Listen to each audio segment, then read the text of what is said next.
Alright, today I think I'll start with a little bit of 5.2. I'm really not going to spend a lot of time with 5.2 because it's not that big a deal. Most of you have had pre-algebra, so you should know that like signs are positive and unlike signs are negative. When you're multiplying numbers, I'm not going to spend a lot of time on it. Operations with signs.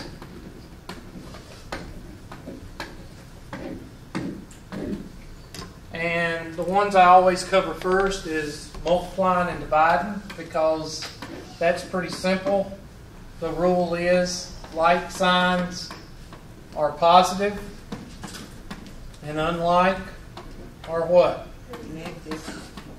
One way to remember that is everybody in here knows what jumper cables are, right?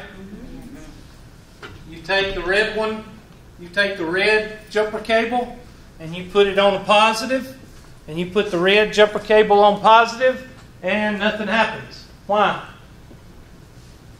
Because that's the way it's supposed to go. But if you take that red jumper cable and you put it on a positive and then you put it on a negative, it's going to burn the cable up, because it's opposite. Don't work that way. And it'll cause a big what? Spark. It's going to cause spark and it's going to get hot. Alright? So always remember that the like signs, nothing happens. Unlike signs cause a spark. So if I give you a negative 4 divided by a positive 2, your answer is going to be negative. If I give you a negative 2 times a positive 7, your answer is going to be negative. Unlike signs are negative. Like signs are positive. Negative 4 times negative 6 is equal to positive 24. Like signs. If you take that negative, which is the black cable, and you put it on negative, you take the black cable and put it on positive, nothing will happen. You take the black cable, put it on negative, nothing will happen. But if you take the black cable and put it on negative and put it on positive, you're going to have a problem. Okay? Whenever you have unlike, I don't care if it's negative, negative, or positive, positive. I mean negative, positive, or positive, negative. If it's unlike, it's going to cause problems. And negative is problems. This is one that gets people on a test. Negative 4 divided by negative 2. That's on a standardized test and people miss it. They'll say negative 2. The answer is what? Positive 2. So remember, unlike and like signs, that's pretty simple. Not going to spend a lot of time on that. I do spend a little bit more time on adding and subtracting because people screw that up. Okay? So let's look at that and let's see what we can come up with. So, adding and subtracting signs. I tell students there's only 3 rules to remember. And you think of money. Why do you think of money? Because it's most important to us.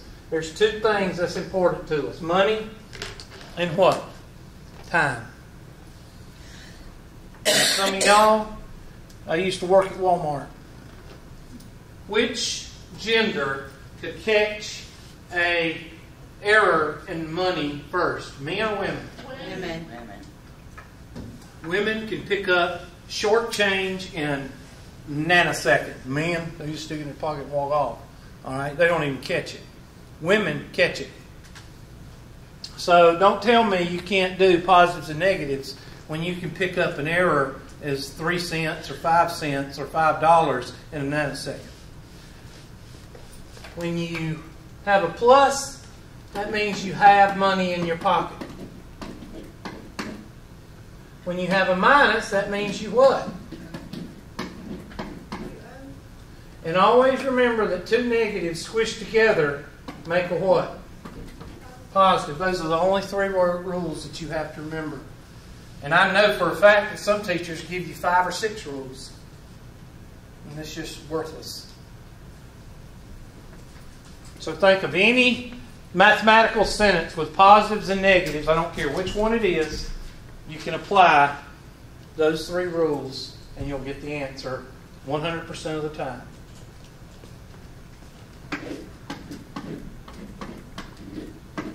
What does this sentence say right here? You owe $4 and you have $5. Now, this is under the assumption. Hold on a second.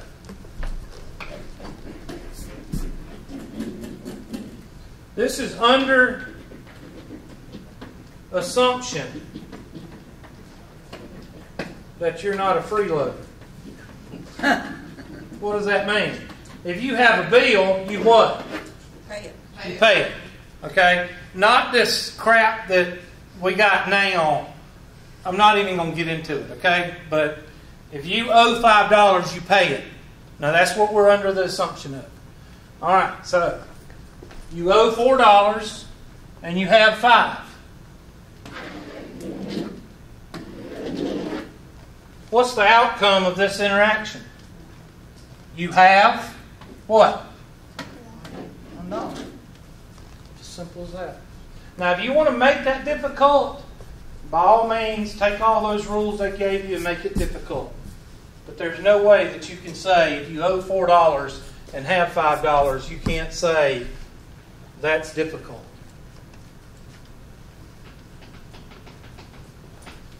So let's do another one.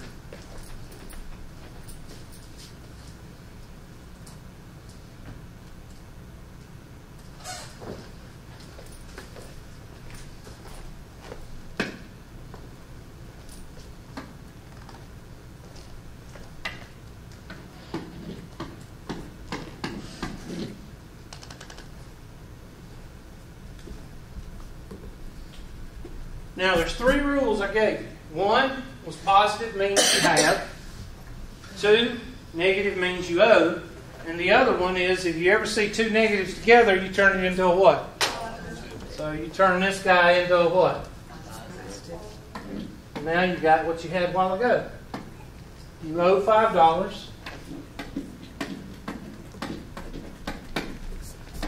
You have what? $10. Now, what's the outcome of this exchange? $5. You have $5. Now, tell me what's hard about that. But why do they make it hard? Let's do another one. This is the one that'll get most people.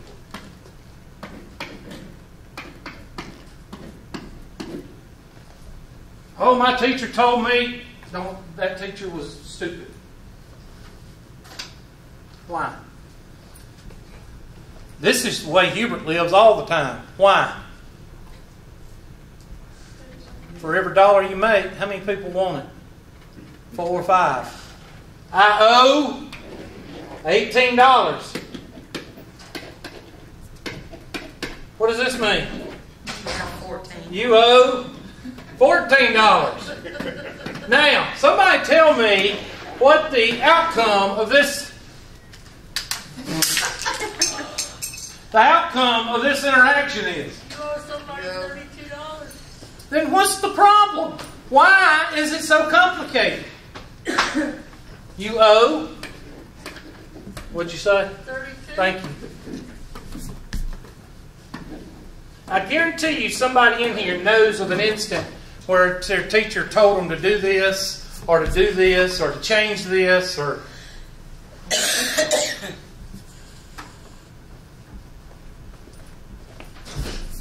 Think up one. If you can think up one, I can tell you that it's easy to fix, it's easy to do. If you just use those 3 rules.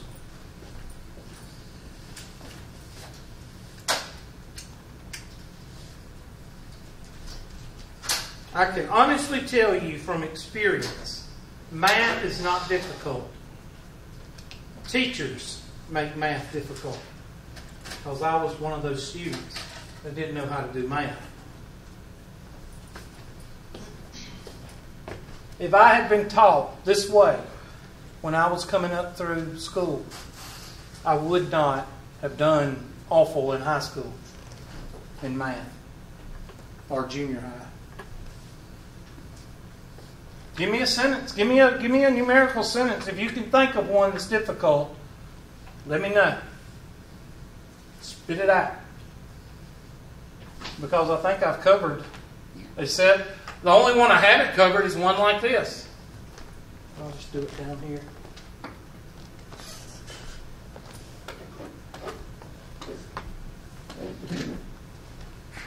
I mean, this, you owe $4. You have, I'm sorry. You have $4 and you owe $8. What's the outcome of having $4 and owing $8? You still owe $4.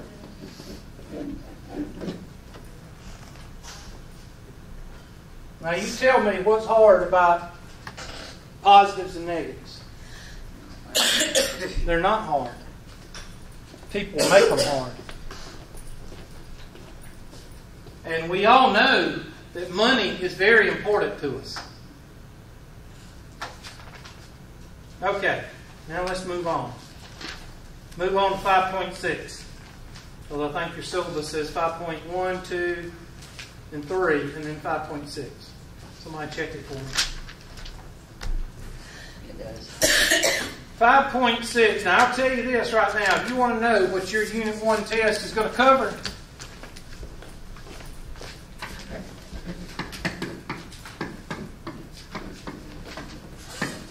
Unit 1 test is going to cover, let's see, 5.1, 5.2, 5.3, and 5.6, and 11.1.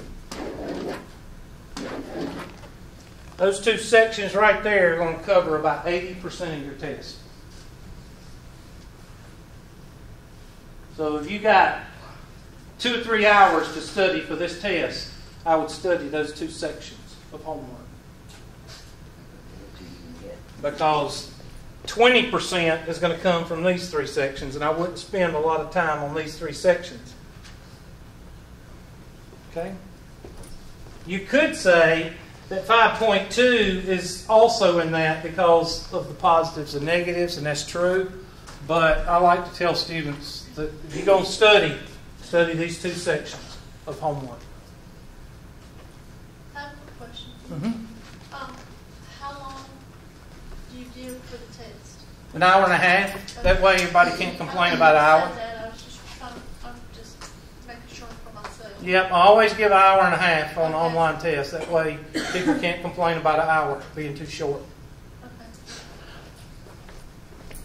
Do we just get one term? Yeah, we'll talk about that when I bring the test up. When I'm going to pull the test up, we're going to go through it. So you'll see about all that. And that's on that handout that says things you'll be graded on. And it's also one of your test questions because it comes from the handout. All right. So here we go. Exponential laws.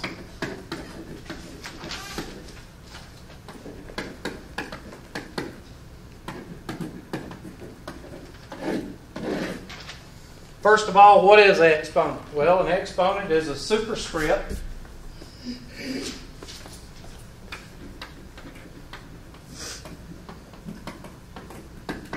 used to denote, dang old thinking about this myself, to denote multiplication of base times itself. So if I say 2 to the 3rd power, your exponent is That 3 right there. Now, I realize that some of y'all have had pre-algebra. And I realize that some of y'all probably think you invented exponents because you know so much. But I'm trying to start off from somebody that hasn't had math in 1,000 years and somebody that hadn't had pre-algebra in a long time. Okay, so I want to make sure everybody's at the same sheet of music. So that means 2 times 2 times 2, which is not 6, it is 8. Now that is an exponent. Now it's very basic. There are a couple of properties that go with exponents, such as any exponent, and I'll put n to the first power. Any exponent raised to the first power is equal to what? That power.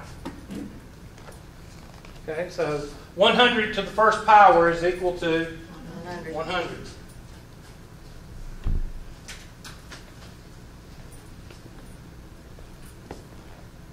1 raised to any exponent is what? Got a story here. I got a call one night. And there's a neighbor of mine, 2 or 3 houses down. Well, 2 or 3 houses, that's about a mile and a half. But anyway, calling me, fussing. I just spent $100 and something on this. Come down here and tell me how to use this calculator. I'm trying to show my daughter how to do this homework. Just mad as a wet hornet. Anyway, I go down there, and she comes to the door. I'm mad. I'm like, why are you mad? And she said, this calculator won't do what I want it to do. And here's the problem. And the problem was 1 to the 129th power.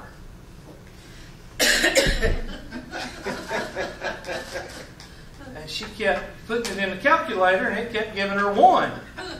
She said, it won't give me the answer. It keeps saying 1. Oh, it is 1.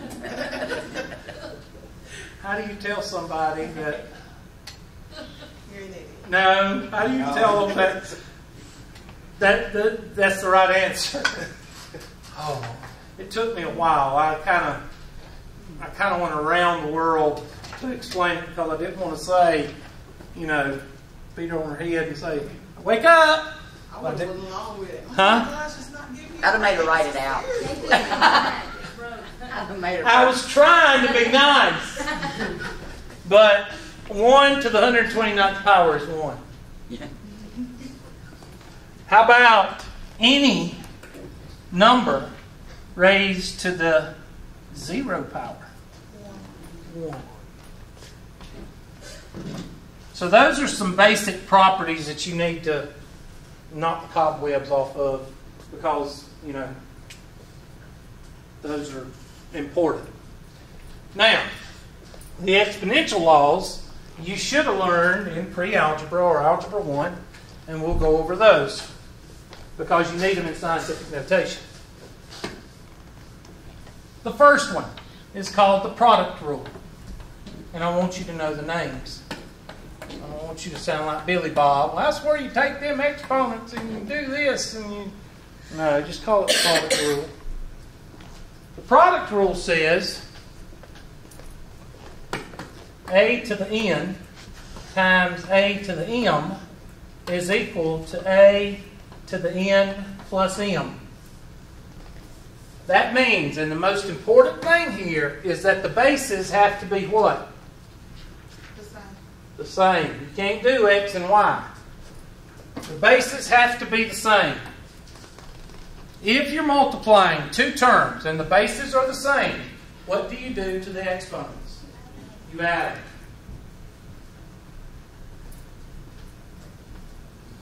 The quotient rule.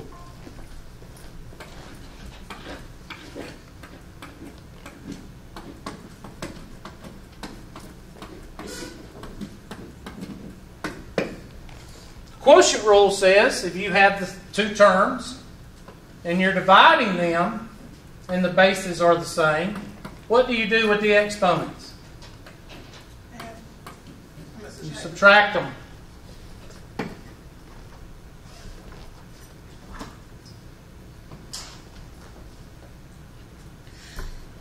Again, the bases have to be the same.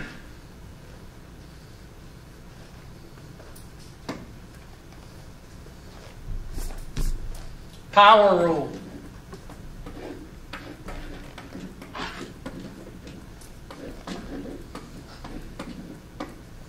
Power rule says that if you have a term with an exponent that's raised to another exponent, what can you do to the exponents? Multiply them.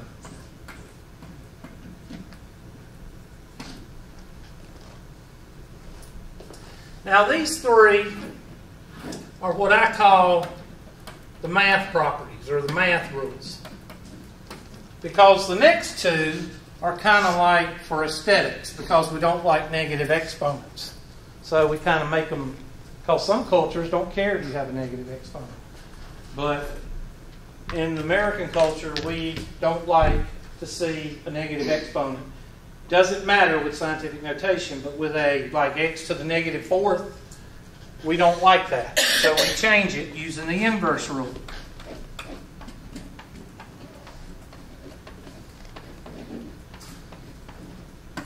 And the inverse rule says that if I have 1 over a to the negative n, then I can flip it and it becomes a to the n over 1, or vice versa.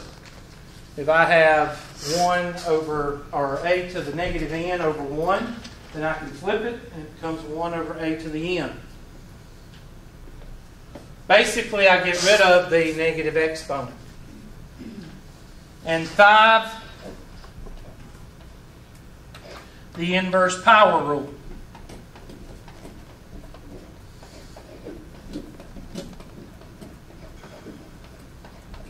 The inverse power rule, again, addresses a negative exponent. If I have a to the n over a to the m, and I have a negative exponent outside the parentheses, notice that this one does have parentheses, so it's treated a little bit different from number 4. If I flip what's on the inside of the parentheses, then my w becomes what? Positive.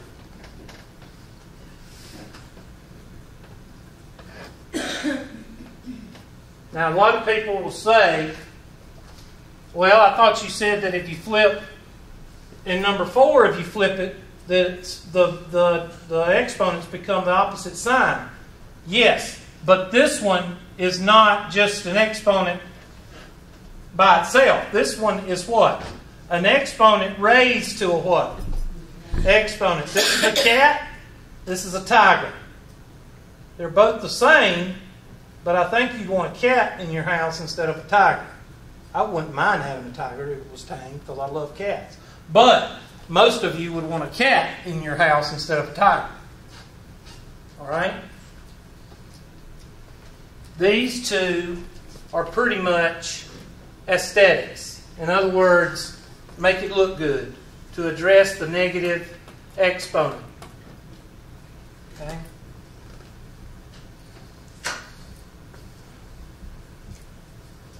Now, you'll see some examples of these in your homework. I'll give you an example of each one.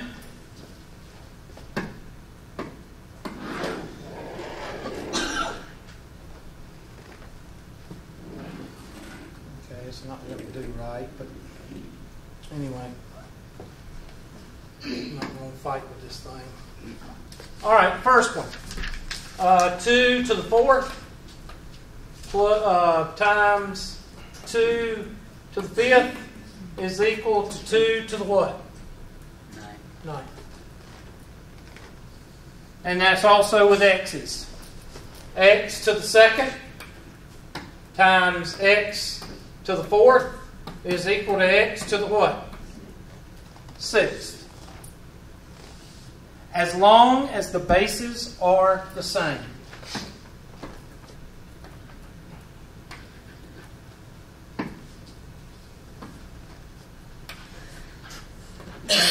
Now, 2 to the 9th is going to be a pretty big number, because 2 to the 5th is 32. So that'd be 64, 128, 556, and then whatever.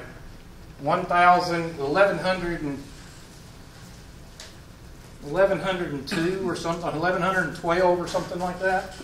So that you can do this on a calculator, but I'm not worried about that right now. I'm just going over we'll show you how to do that on a calculator. So that's the product rule.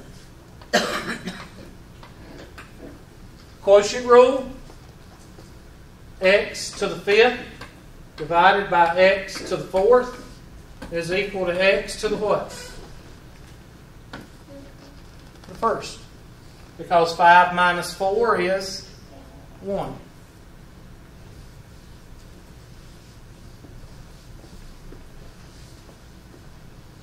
X to the fourth to the second power is x to the what?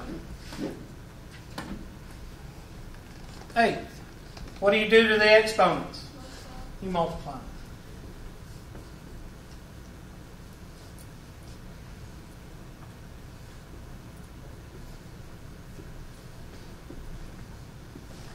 That's the power rule, right? Yes, ma'am. Quotient rule and power rule.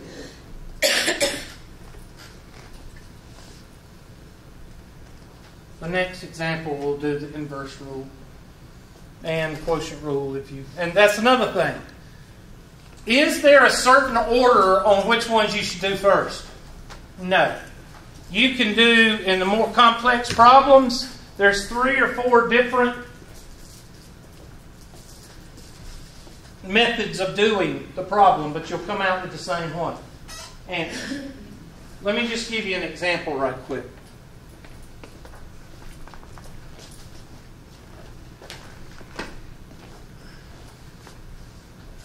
X to the negative third times y to the negative fourth over x to the fifth, negative fifth times y to the negative second. All right, write that one down and see what you can do with it. I'll give you a minute to work on it. And don't feel bad if you can't do it. Just sit there and meditate. Because I'll show you the easy way of doing it. I'll show you the methodical way of doing it. Both methods.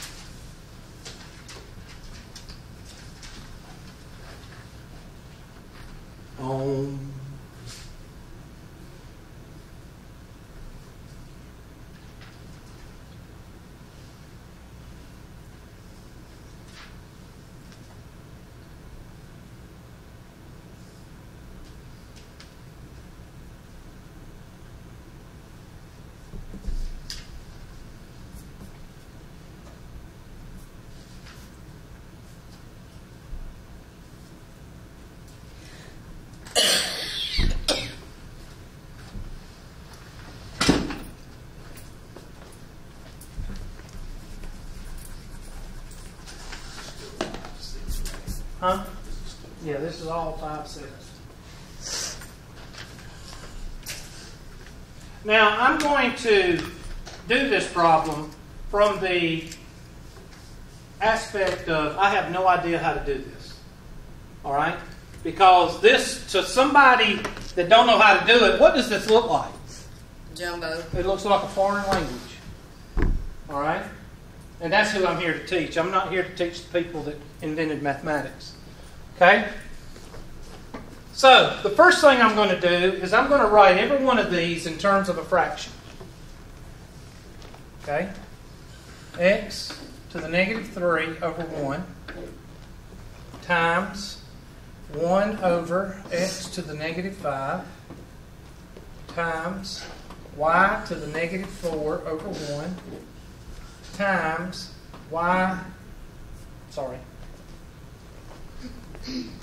just had a brain bubble. 1 over y to the negative 2. All right, look at that and tell me if you have any questions. All I did was just break it up into fractions.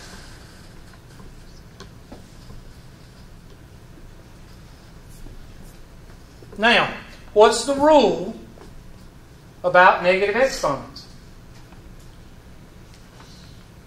Didn't you just say we don't like negative exponents? We don't like them. So what do you do if you have one? flip it. So every one of these fractions we're going to flip. So flip this one, it becomes 1 over x to the third, x to the fifth over 1, 1 over y to the fourth, and y to the second over 1. Now put it back together. What do you get? You get x to the fifth over x to the third times y to the second over y to the fourth.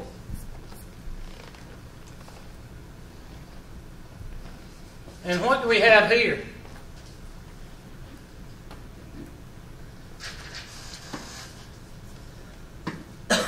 And here. Same base. So what does that mean? And we're dividing. Subtract the exponents. So x to the 5 minus 3 times y to the 2 minus 4. And what's 5 minus 3? X to the 2. I'm going to put that over 1. And then what's 2 minus 4? Which one's broke? Y to the negative 2. So what are we going to do to it? Flip it. And our final answer is x squared over y squared. Now, there's 2 types of people in here right now. Well, 3 types. One is going, well, that's stupid. I don't know why you did that. Well, they invented math. Okay?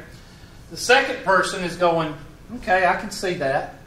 I can see why you put it in. That way you can flip it to make sure everything's right. And the third person is going, I still see in foreign language. All right. So I've got another way of showing you. So let's go to the next. Let me erase all this.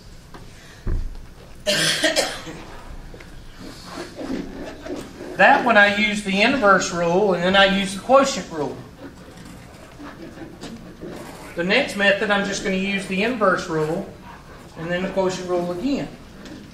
Make sure you write down the answer. The answer was x squared over y squared, right?